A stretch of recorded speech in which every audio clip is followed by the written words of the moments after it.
Dius que això és un míting barat per a les properes eleccions. No, això es diu explicar la realitat de Sabadell, cosa que alguns com tu us molesta, perquè preferiu viure anestesiats i votar el PSOE, com no. No cal cap míting quan els fets parlen per ells sols. Ocupacions, robatoris, apunyalaments, incivisme i inseguretat crònica en els nostres barris.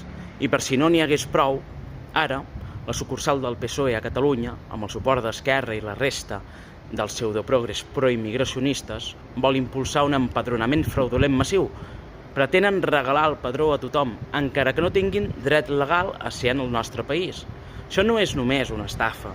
És una amenaça directa contra la seguretat, la convivència i el futur de Catalunya. Amb el PSOE i companyia no calen papers ni domicili, pel que sembla, només ganes de ser cooptat. Subvencionar, manipular i regularitzar estrangers en situació il·legal sense límits és el seu pla. És una invasió encoberta i el nostre deure és aturar-la.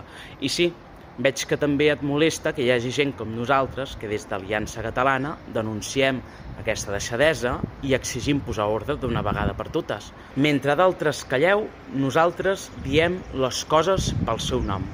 I a tu, alcaldessa Marta Ferrés, si veus aquest vídeo aquí en el TikTok, ja pots fer com a Instagram bloquejar-me, com l'antidemòcrata que ets, o fugir, com vas fer al Twitter per no donar la cara davant els que et demanem explicacions. Però la realitat de Sabadell, per més que bloquegis i per més que fugis, no la taparàs. Així que, sabadellencs, salvem Sabadell.